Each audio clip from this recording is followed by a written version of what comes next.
بسم اللہ الرحمن الرحیم۔ السلام علیکم ناظرین، میمی سیدہ نماسیم اردو ٹیچر۔ آج ہم پڑھیں گے اردو جماعت دہم کی آخری غزل، جس میں ادا جعفری کا مختصر تعارف پڑھیں گے۔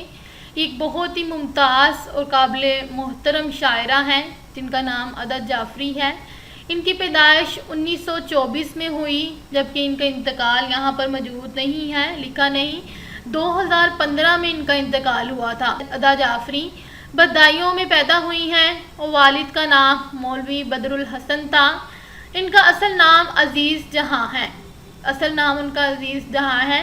ادا تخلص اختیار کیا تھا اور وطن کی نسبت سے ادا بدایونی کہلائیں۔ نور الحسن جعفری سے شادی ہو گئی تو ادا جعفری ہو گئی، یعنی ادا ان کا تخلص تھا، جعفری ان کے خاوند کا نام ہے، اس وجہ سے ان کا نام ادا جعفری ہو گیا۔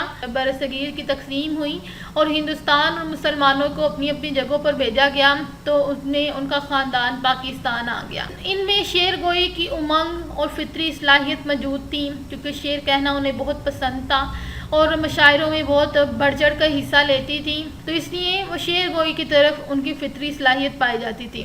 نظم نگاری سے شاعری کی ابتدا کی تھی، پھر غزل کہنے لگیں، کیونکہ نظم سے آغاز کیا اور نظم میں اتنا زیادہ انہیں مزہ نہ آیا تو انہوں نے غزل کہنا شروع کی۔ ابتدائی دور میں اثر لکھنوی سے بعد ازاں اختر شیرانی سے اصلاح لی۔ ادا جعفری کی پہلی غزل رسالہ رومان میں شائع ہوئی۔ ان کی غیر معمولی شعری صلاحیتوں کا اعتراف کرتے ہوئے اکادمی ادبیات پاکستان اسلام آباد نے انہیں کمال فن ایوارڈ سے نوازا۔ ادا جعفری شاعری کی بہت زیادہ دیکھی جا سکتی ہیں اور انہوں نے متعارف کروایا کہ غزل کے موضوعات وقت کے ساتھ ساتھ بدلتے ہیں، کیونکہ پہلے موضوعات صرف حسن و عشق سے ہی متعلقہ تھے اور اس پر ہی غزل لکھی جاتی تھی، کیونکہ غزل کہا ہی جاتا تھا کہ عورتوں سے باتیں یا عورتوں سے متعلق باتیں، اور ان سے محبت اپنے محبوب کا تذکرہ کیا جاتا تھا، ان سے گلہ شکوہ کیا جاتا تھا اور عشق سے متعلق ہی رونا ہوتا تھا۔ لیکن غزل کے فن کو ایک جدید قسم سے متعارف کروایا گیا اور بتایا کہ اس میں اور بھی موضوعات شامل کیے جا سکتے ہیں اور ہوتے ہیں۔ انہیں ادب میں حسن کارکردگی کی صدارتی تمغہ بھی مل چکا ہے۔ ان کی غزلوں میں تغزل کے عناصر، لطیف احساسات، ایک بے نام افسردگی اور جدائی کی کسک موجود ہے۔ ان کی خود نوش جو رہی سو رہی خبری رہی کے نام سے شائع ہو چکی ہیں۔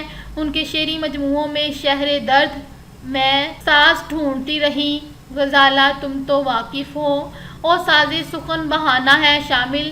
ان کی شاعری کی کلیات بھی شائع ہو چکے ہیں۔